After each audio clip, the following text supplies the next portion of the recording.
Hello students, how are you all? I hope you all are fine. I am Sharandeep Kaur and today we are going to continue our chapter 2 acids, bases and salts of class 10th।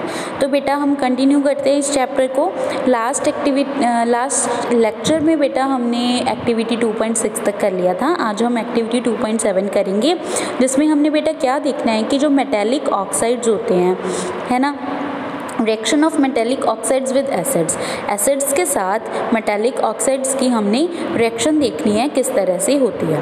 तो हमने बेटा इसके लिए क्या लिया है, कुछ small amount of हमने क्या लिया, कॉपर ऑक्साइड लिया बीकर के अंदर एंड उसको उसमें डाइल्यूट HCl के साथ उसको रिएक्ट करवा दिया। ठीक है, मतलब बीकर लिया, बीकर में हमने क्या लिया, कॉपर ऑक्साइड, उसकी हमने रिएक्शन करवाई है हाइड्रोक्लोरिक एसिड से।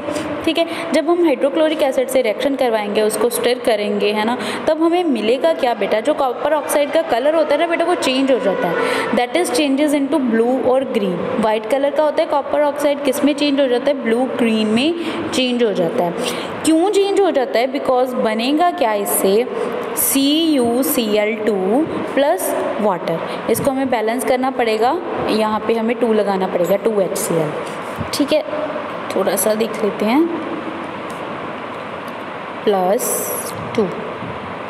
ठीक है, तो ये हमारे पास बनेगा, मतलब कॉपर ऑक्साइड से हमें क्या बन गया, कॉपर क्लोराइड। मतलब क्या है कि जब हमने मेटल ऑक्साइड को एसिड के साथ रिएक्ट करवाया तो क्या चीज़ बनी, एक तो हमारे पास सॉल्ट बना, दूसरा हमारे पास वाटर बना। ठीक है, याद रखना मेटल ऑक्साइड की जब हमने रिएक्शन करवाई है एसिड के साथ, तब क्या बनता है, सॉल्ट प्लस वाटर। ठीक है बच्चों, इसके बाद अगर हम क्या लेंगे बेटा, नॉन मेटल ले लेंगे, कोई भी नॉन मेटल ले लो। मान लो हमने क्या लिया, कैल्शियम हाइड्रोक्साइड लिया, सॉरी दिस इज बेस, हमने क्या लिया, कार्बन डाइऑक्साइड लिया। कार्बन इज नॉन मेटल, है ना, नॉन मेटल का ऑक्साइड ले लिया, कार्बन डाइऑक्साइड ले लिया। जब हम कार्बन डाइऑक्साइड की बेटा रिएक्शन करवाएंगे बेस के साथ, कार्बन डाइऑक्साइड की बेस के साथ रिएक्शन करवाई, बेस मान लो हमने कैल्शियम हाइड्रोक्साइड लिया। क्यों कैल्शियम हाइड्रोक्साइड लिया, कोई भी ले लो, चाहे आप सोडियम हाइड्रोक्साइड ले लो, कोई भी ले लो। मोटिव हमारा सिर्फ ये है कि आपको रिएक्शन समझ में आनी चाहिए। ये वाली जो हमारी रिएक्शन है ये हमने बेटा पहले की हुई है ना। जब हमने देखा था कि हमने सोडियम कार्बोनेट वाले केस में किया था, जब हमने मेटल कार्बोनेट या मेटल हाइड्रोजन कार्बोनेट एसिड के साथ कैसे रिएक्ट करते हैं ना, तब रिएक्शन की थी ना, तब कार्बन डाइऑक्साइड गैस रिलीज हुई थी। उसको हमने कैसे चेक किया था, कैल्शियम हाइड्रोक्साइड के सॉल्यूशन में से पास करवा के देखा, लाइम वाटर जिसको हम बोलते हैं, पास करवा के देखा, इसका कलर क्या हो गया था, मिल्की हो गया था। क्यों मिल्की हो गया था, बिकॉज हमारे पास क्या बना था, कैल्शियम कार्बोनेट, जो वाइट प्रेसिपिटेट्स होते हैं, एंड प्लस वाटर। ठीक है, वाटर बना था, तो हमें ये दोनों चीज़ें मिली। अब है क्या, नॉन मेटल का ऑक्साइड है, इसकी रिएक्शन करवाई, बेस से क्या बना, वाटर, कैल्शियम कार्बोनेट क्या होता है, सॉल्ट होता है। तो जब हमने नॉन मेटल एंड बेस की रिएक्शन करवाई तभी भी हमारे पास क्या बना, सॉल्ट एंड वाटर। इसको भी हम लिख लेते हैं। पहले क्या लिखा था, मेटल ऑक्साइड प्लस एसिड, इससे क्या बनता है, सॉल्ट प्लस वाटर, है ना। सिमिलरली जब हम रिएक्शन करवाएंगे नॉन मेटल के ऑक्साइड की प्लस बेस की, तो हमें क्या मिलेगा बेटा, हमें मिलेगा सॉल्ट प्लस वाटर। ठीक है, अब देखो बेटा, हमने एक और रिएक्शन की थी, लास्ट जो रिएक्शन की थी हमने वीडियो में, लास्ट वीडियो में, that is of acid and base. जब हम एसिड एंड बेस की रिएक्शन करवाते हैं तब हमें क्या मिलता है बच्चों, तब हमें मिलता है सॉल्ट प्लस वाटर, यही चीज़ मिलती है ना।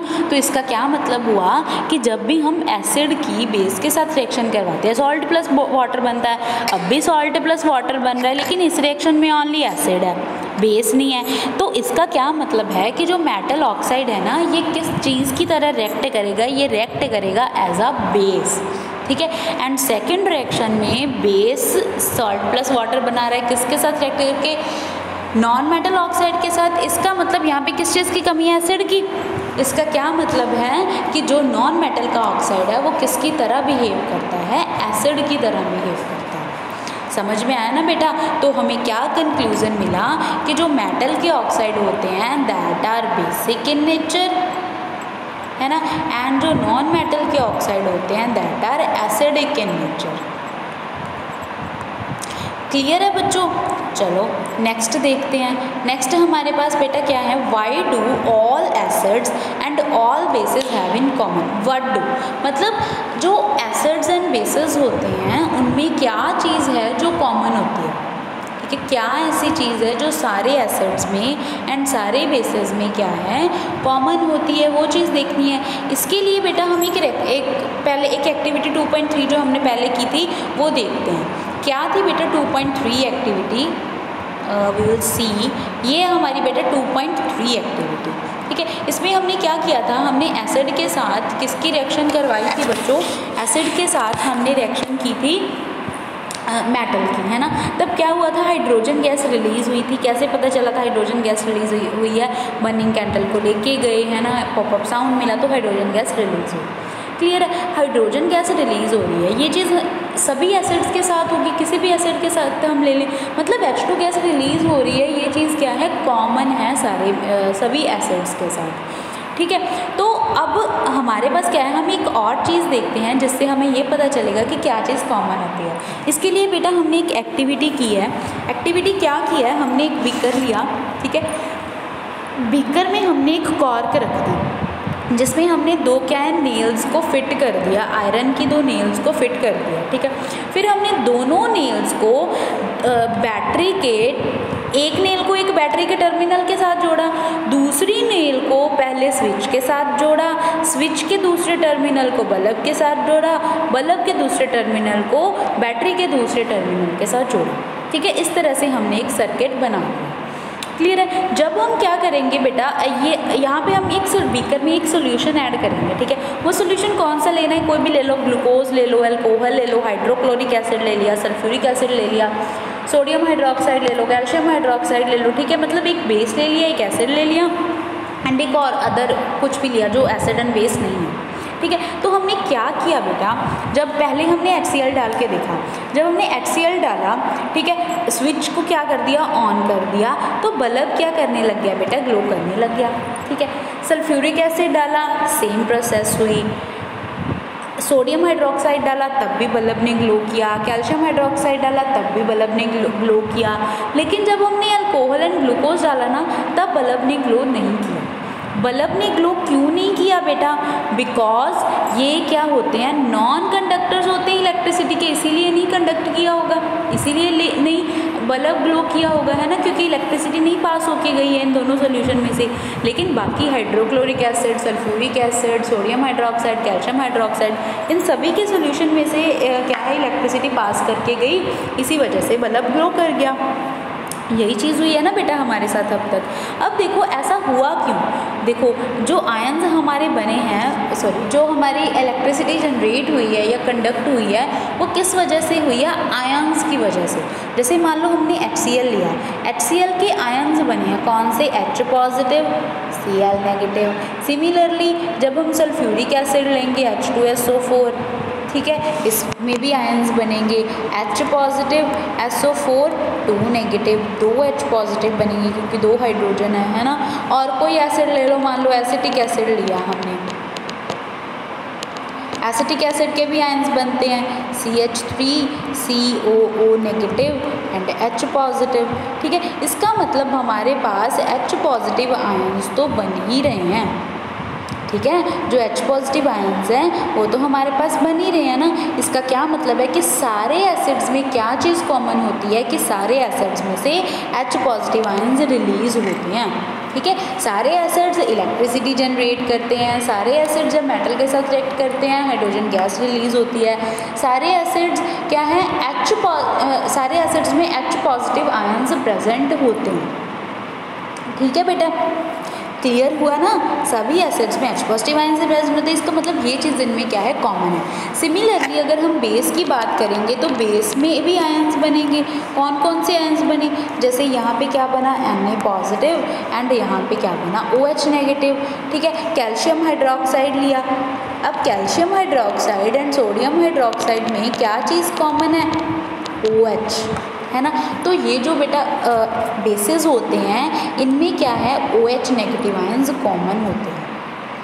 क्लियर हुआ बेटा क्या चीज़ है जो एसिड्स एंड बेसिस में कॉमन है? सारे एसिड्स में क्या है, OH नेगेटिव आयंस कॉमन है। सारे बेसिस में क्या है, सारे एसिड्स में क्या है, H पॉजिटिव आयंस कॉमन है एंड बेसिस में क्या है, OH नेगेटिव आयंस कॉमन है। क्लियर है बच्चों। अब नेक्स्ट देखते हैं। नेक्स्ट बेटा हमारी जो एक्टिविटी है 2.9 वो किसके बारे में है? What happens to an acid और a base in water solution. Water solution में एसिड्स एंड बेसिस को क्या होता है, ठीक है। इसके लिए बेटा हम एक एक्टिविटी परफॉर्म करते हैं। इसके लिए हमने क्या किया, एक क्लीन ड्राई टेस्ट ट्यूब ली, ठीक है। उसमें हमने क्या है, NaCl को डाला, 1 ग्राम सॉलिड NaCl लिया। NaCl इज़ आर सॉल्ट, ठीक है। सॉल्ट डाला टेस्ट ट्यूब में। अब क्या करना है बेटा, उसमें हमने क्या किया, कंसनट्रेटेड सल्फ्यूरिक एसिड डाल दिया, ठीक है। लेकिन उसको डालने से पहले हमने क्या किया, एक ना बेटा मतलब डाल के एक उसमें डिलीवरी ट्यूब लगा दी with the help of a cork. पहले कॉर्क लगाई, है ना, फिर हमने क्या एक डिलीवरी ट्यूब लगा दी। डिलीवरी ट्यूब लगाने के बाद क्या है बेटा, हम ना उसके पास एक ड्राई लिटमस पेपर लेके जाएंगे। ड्राई लिटमस पेपर लेके जाएंगे ब्लू कलर का, ठीक है। रेड लेके चल लो, ब्लू लेके चलो, कोई बात नहीं है। रेड लेके चल लोगे तभी ऑब्जर्वेशन नहीं दिखेंगी हमें कोई भी, ठीक है, इसीलिए हम ब्लू ले लेंगे।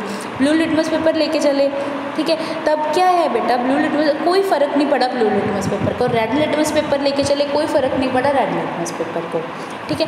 फिर हमने क्या किया, दोनों लिटमस पेपर को क्या कर लिया, हमने मॉइस्ट कर लिया, थोड़ा सा पानी से मॉइस्ट कर लिया, ठीक है। मॉइस्ट करने के बाद जब हम उसको लेके चले डिलीवरी ट्यूब के पास, तब रेड लिटमस पेपर पे कोई इफेक्ट नहीं आया। लेकिन जो ब्लू लिटमस पेपर है वो किस में चेंज हो गया बेटा, रेड लिटमस पेपर में चेंज हो गया। मतलब उसका जो कलर है वो रेड में चेंज हो गया।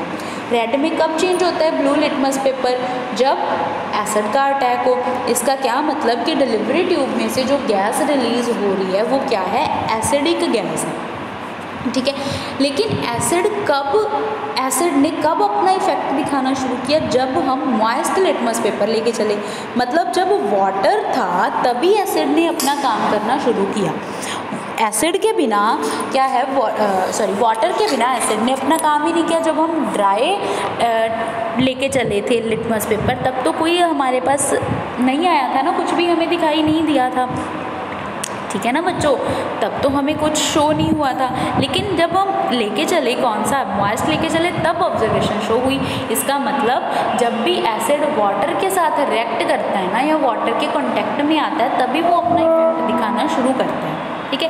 क्या इफेक्ट बेटा वो दिखाएगा, वो इफेक्ट दिखाएगा ये। देखो हुआ क्या, पहले तो हमने NaCl लिया था, है ना। NaCl की जब हमने रिएक्शन करवाई है बच्चों, किसके साथ हमने NaCl की रिएक्शन करवाई थी, यहाँ पे सल्फ्यूरिक एसिड के साथ, है ना। तब हुआ क्या, हमारे पास बना Na2SO4 प्लस 2HCl, ठीक है बच्चों, ये बना। अब सॉल्ट प्लस एसिड बना, क्या, सॉल्ट प्लस एसिड, ठीक है। कोई फ़र्क नहीं हुआ, सिर्फ क्या हुई, कौन सी रिएक्शन हुई है बेटा, ये डबल डिस्प्लेसमेंट रिएक्शन हुई है। This is double displacement reaction. Cl sulphate की जगह पे चला गया, सल्फेट क्लोराइड आयंस की जगह पे चल गया। समझ में आया ना। तो ये डबल डिस्प्लेसमेंट रिएक्शन हुई है, चलो जो भी है। अब HCl गैस रिलीज़ हुई। इस HCl गैस के रिलीज़ होने की वजह से ही क्या है, moist blue litmus paper red में कन्वर्ट हो गया, ठीक है। तो जो ये HCl है बेटा, इसने किया क्या, इसने एक्चुअल में वाटर के साथ एक्ट किया। वाटर के साथ एक्ट किया तो क्या दिया, हमें पता है एसिड्स क्या देते हैं, H पॉजिटिव डोनेट करवाते हैं। तो वाटर ने इन H पॉजिटिव को गेन कर लिया, किस में कन्वर्ट हो गया, H3O पॉजिटिव आयंस में। जब वाटर ने इस H पॉजिटिव को बेटा गेन किया है, तभी लिटमस पेपर का कलर रेड हुआ है। लेकिन जब वाटर नहीं था तो HCl एज अ HCl ही प्रेजेंट था। ये H positive and Cl negative ions में प्रेजेंट नहीं था। अगर आयंस में नहीं टूटेंगे तो फिर वो अपना एसिड वाला काम करना शुरू नहीं करेगा HCl, ठीक है। तब वो एसिडिक बिहेवियर अपना शो नहीं करेगा। क्लियर हुआ बच्चों? तो सेम इस तरह से ही क्या होता है, जो बेस होते हैं, बेसिस में क्या है, OH नेगेटिव होता है। बेस क्या करते हैं, जब हम वाटर में उनको डिज़ोल्व करवाते हैं तो क्या है, वो OH नेगेटिव आयंस देते हैं। अब बेटा क्या है, जब आपको कोई भी पूछे कि एसिड्स एंड बेसिस की डेफिनेशन क्या होती है, तो क्या डेफिनेशन होगी एसिड्स एंड बेसिस की, कि ऐसे सबस्टेंस जिनको वाटर में डिज़ोल्व करवाने से H पॉजिटिव रिलीज़ हो उनको हम क्या बोलते हैं, एसिड्स, एंड जिनको वाटर में डिज़ोल्व करवाने से OH नेगेटिव आयंस रिलीज़ हो उनको हम क्या बोलेंगे, बेसिस बोलेंगे। क्लियर है बच्चों? चलो नेक्स्ट बेटा क्या है, डू यू नो में देखो क्या है कि जो ऐसे बेसिस बेटा, ऐसे बेसिस जो क्या हैं वाटर में डिज़ोल्व हो जाते हैं, मतलब that are which are soluble in water, उनको हम क्या बोलेंगे, alkalis. Bases which are soluble in water are called alkalis. ऐसे बेसिस जो वाटर में डिज़ोल्व हो जाते हैं, सॉल्यूबल होते हैं, उनको हम एल्कलीज बोलते हैं। तो बेटा एक चीज़ और आती है कि जो सारे एसिड्स होते हैं ना, सॉरी, जो सारे बेसिस होते हैं वो एल्कलीज नहीं होती, लेकिन जो सारी एल्कलीज होती हैं दैट आर बेसिस। दोबारा से बोल रही हूँ, लिख लेना क्या है, all bases are not alkalis but all alkalis are bases. जो सारे एल्कलीज होती हैं वो बेसिस होती हैं, क्योंकि एल्कलीज जो है एक तरह से टाइप ही है बेसिस की। बेसिस मान लो दो तरह के हैं, एक तो वो जो वाटर में सोल्यूबल हैं, एक वो जो वाटर में सोल्यूबल नहीं है। तो जो वाटर में सोल्यूबल होंगे दैट आर एल्कलीज, जो नहीं है दैट आर नॉन एल्कलीज। लेकिन जो सारे बेसिस हैं उनमें तो नॉन एल्कलीज भी आ सकते हैं ना, तो हम उनको ओनली एल्कलीज नहीं बोल सकते हैं। क्लियर है? ये काफ़ी बार पूछा गया है ये वाला क्वेश्चन जो है, ठीक है। अब नेक्स्ट एक्टिविटी देखो बेटा 2.10। ये इसमें क्या करना है बेटा, हमने क्या लिया, एक बीकर लिया, ठीक है, जिसमें वाटर है, 10 ml वाटर है, उसमें हमने क्या है, कंसनट्रेटेड सल्फ्यूरिक एसिड डाला एंड उसको थोड़ा सा शेक किया, ठीक है। पहले तो बेटा ये चीज़ कि कंसनट्रेटेड एंड डिल्यूट का क्या मतलब होता है। मान लो कंसनट्रेटेड सल्फ्यूरिक एसिड की हम बात करते हैं, ठीक है, कंसनट्रेटेड सल्फ्यूरिक एसिड की अगर हम बात करें तो इसमें क्या होगा कि सल्फ्यूरिक एसिड की अमाउंट ज़्यादा होगी, वाटर की अमाउंट कम होगी। लेकिन अगर आप डाइल्यूट सल्फ्यूरिक एसिड लेके चल रहे हो तब सल्फ्यूरिक एसिड की अमाउंट कम होगी, वाटर की अमाउंट ज़्यादा होगी, ठीक है। तो हमने कंसनट्रेटेड सल्फ्यूरिक एसिड लेना है। जब हम सिंपल ओनली हमने क्या किया, उसको मिक्स किया है। जब हम बीकर को टच करके देखेंगे ना, बीकर के बेस को टच करके देखेंगे तो हमें क्या दिखाई देगा बेटा, क्या फील होगा बेटा, कि वो जो टेम्परेचर है ना उसका इंक्रीज़ हो गया, बीकर का जो टेम्परेचर है वो इंक्रीज़ हो गया। पहले हमने वाटर रूम टेम्परेचर पे लिया था, अब उसका टेम्परेचर इंक्रीज़ हो गया। क्यों इंक्रीज़ हुआ बेटा, क्योंकि ऑब्वियसली हीट रिलीज़ हुई होगी, जैसे हमने फर्स्ट चैप्टर में भी ऐसी रिएक्शंस की थी, है ना, हीट रिलीज़ हुई होगी। कौन सी रिएक्शंस होती हैं ऐसे जिनमें हीट रिलीज़ होती है, दैट आर एक्सोथर्मिक रिएक्शंस, है ना। तो ये क्या है, एक्सोथर्मिक प्रोसेस होती है, ठीक है। सिमिलरली जैसे हम सोडियम हाइड्रोक्साइड की पैलेट्स ले लेंगे, मतलब कोई बेस को भी अगर कंसनट्रेटेड बेस को हम ऐड करेंगे किसमें, वाटर में, तभी भी हमें सेम ऑब्जर्वेशंस दिखाई देंगे। अब क्या है बेटा, एक्सोथर्मिक रिएक्शन है। एक्सोथर्मिक रिएक्शन है, इसका मतलब हीट रिलीज़ हो रही है। अगर ये हीट ज़्यादा अमाउंट में रिलीज़ होगी तो ऐसा भी हो सकता है कि बीकर फट जाएगा एंड जो सॉल्यूशन है वो हमारी स्किन पे आके गिर जाएगा एंड हमारी स्किन डैमेज हो जाएगी बिकॉज ऑफ द एसिड, ठीक है। एंड दूसरी चीज़ कि गर्म बहुत ज़्यादा होगी वो चीज़, समझ में आया ना। तो ये रिएक्शन एक्सोथर्मिक होती हैं, इसीलिए ये रिएक्शंस क्या होती हैं बेटा, हार्मफुल भी होती हैं। इसीलिए इन रिएक्शंस को करने के लिए काफ़ी प्रिकॉशंस का ध्यान रखना पड़ता है, काफ़ी प्रिकॉशंस लेनी पड़ती हैं, तभी इन रिएक्शंस को किया जाता है, ठीक है। तो इसके लिए सबसे फर्स्ट चीज़ ये है कि जब भी हमने मान लो अगर हम टेस्ट ट्यूब में रिएक्शन कर रहे हैं एसिड की वाटर की, तब हमने टेस्ट ट्यूब होल्डर से टेस्ट ट्यूब को होल्ड करना है, ठीक है। अगर बीकर से कर रहे हैं तो थोड़ा सा पीछे होके हाथ के साथ होल्ड नहीं करना, थोड़ा सा पीछे हट के रिएक्शन करनी है, ठीक है बेटा। एसिड्स को अपने हाथ पे, अपने कपड़ों पे गिरने नहीं देना है किसी भी हालत में, चाहे वो डाइल्यूट हो चाहे वो कंसनट्रेटेड हो, ठीक है। एंड एक और चीज़, एक और जो सबसे ज़रूरी चीज़ है जिसका हमने ध्यान रखना है कि कभी भी एसिड में वाटर को ऐड नहीं करना। Add acid in water, acid in water, not water in acid. हमें वाटर में एसिड को ऐड करना है, लेकिन एसिड में वाटर को ऐड नहीं करना। मतलब जब भी हम दोनों की एडिशन करेंगे तो हमें क्या चीज़ ध्यान में रखनी है कि हमारे पास पहले क्या प्रेजेंट हो, यहाँ पे वाटर प्रेजेंट हो, फिर हम इसमें क्या करें, एसिड ऐड करें। ठीक है, उल्टा नहीं करना, एसिड को यहाँ पे लेके वाटर यहाँ पे लेंगे, ऐसा नहीं करना। क्यों? क्योंकि देखो जो एसिड होगा, एसिड एंड वाटर की जो रिएक्शन है बहुत ज़्यादा एक्सोथर्मिक है। अगर एसिड ज़्यादा अमाउंट में पहले ही प्रेजेंट होगा, वाटर कम अमाउंट में प्रेजेंट होगा, तो हीट का जो रिलीज़ है ना बेटा वो बहुत ही ज़्यादा होगा एंड जो रिएक्शन है बहुत ही ज़्यादा फास्ट होगी एंड इससे क्या है बेटा, डैमेज होने का जो खतरा है ना वो ज़्यादा बना रहता है। ठीक है बेटा, तो इन सभी चीज़ों का ध्यान रखना है जब भी हमने इनको हैंडल करना है। क्लियर है? अब देखो क्या है, मिक्सिंग एन एसिड और base with water results in decrease in the concentration of ions H positive या OH negative per unit volume. अब मान लो हमारे पास क्या है, कोई एसिड है, कंसनट्रेटेड एसिड है, कंसनट्रेटेड बेस है ना, हम क्या है वाटर की एडिशन कर रहे हैं उसमें या उसको वाटर में ऐड कर रहे हैं, कुछ भी है, मिक्स तो कर रहे हैं ना वाटर की। जब हम मिक्सिंग करते हैं तब क्या होता है, अगर एसिड है, कंसनट्रेटेड एसिड है, तो पर यूनिट वॉल्यूम में H पॉजिटिव की जो अमाउंट है वो कम होने लग जाएगी एंड पर यूनिट वॉल्यूम में OH नेगेटिव आयंस की जो अमाउंट है वो क्या है, कम होने लग जाएगी। इस प्रोसेस को क्या बोला जाता है, डिल्यूशन। एंड जो एसिड एंड बेस तब हमें मिल जाएगा वो क्या होगा, डिल्यूटेड, जब हम वाटर की एडिशन करते जाएंगे। क्लियर है बेटा? इसके बाद है हाउ स्ट्रॉन्ग आर एसिड और बेस सॉल्यूशंस। हमने ये पता करना है कि एसिड एंड बेस के सॉल्यूशन कितने ज़्यादा स्ट्रॉन्ग होते हैं, उनकी स्ट्रेंथ क्या होती है। इनको हम नेक्स्ट लेक्चर में स्टडी करेंगे। ओके बेटा, थैंक यू।